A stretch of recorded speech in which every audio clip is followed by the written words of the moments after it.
Welcome to the channel, ladies and gentlemen, and today we're back in the world of Terminator. No, not Terminator Dark Fate, we're just going to be doing an explained video. Specifically, actually, on Terminator Salvation. Now, this one will be slightly shorter because the information available about the Hydrobot, which is a non-humanoid hunter-killer, an animal hunter-killer, is few and far between. But I thought this would make for an interesting video because out of everything that Terminator Salvation had created, I find that this is potentially one of the most logical and realistic of the entire bunch. Skynet, in its infinite wisdom, surely would have created a form of a Terminator, a robot, a stalker, or a hunter-killer that was aquatic. And I believe that this is one of the first that we've ever seen in all of the Terminator lore. Now obviously this is the first that we've seen in movies, but it's also, again, like I said, one of the first in the entire lore.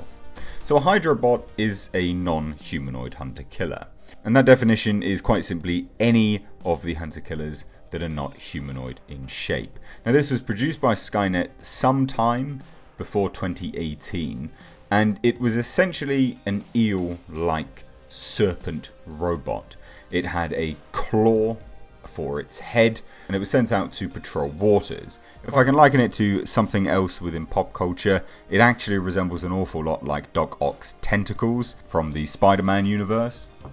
Now the Hydrobot is based on the present-day model of Skynet Research's aquatic workbot, which was actually used to maintain kelp and seaweed and find minerals and oils and seek out organic matter. Skynet simply repurposed the aquatic workbot and then obviously added a little bit more offensive capabilities. As the name implies, a Hydrobot has difficulty operating on land. Even though it is a serpentine robot, it functions predominantly in waters, even though they can jump incredible distances and obviously they could go up on land.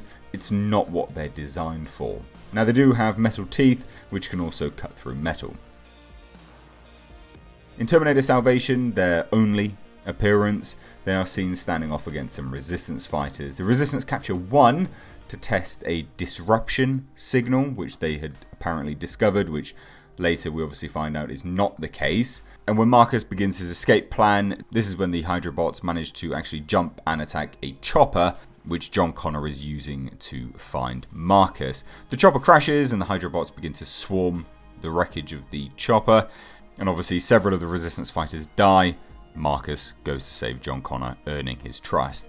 Hydrobots themselves, they don't really have any other intelligence outside of very basic programming. John Connor ordered the resistance fighters to find something small and easy to catch to test the disruption signal, so they really don't have much intelligence outside of very, very basic, what you could actually call instinct.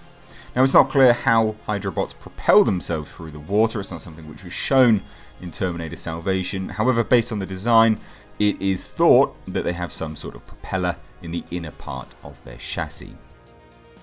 So there you have it. That is a very brief, very short Terminator explained video.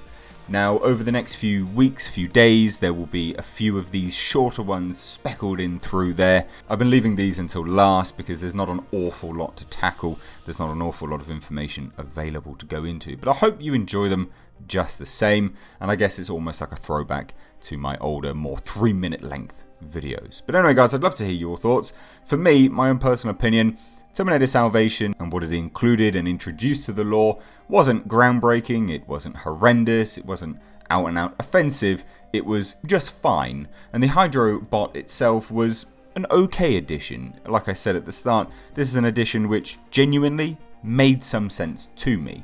I can see that Skynet would have needed to do this just purely to widen its reach. But anyway, I'd love to know your thoughts, so please do let me know down below in the comment section. If you are new here, make sure you do hit subscribe. You can stay up to date on the world of pop culture and movie news by hitting the bell notification icon. Anyway guys, thank you so much for watching. I've been Mr. H. Take care.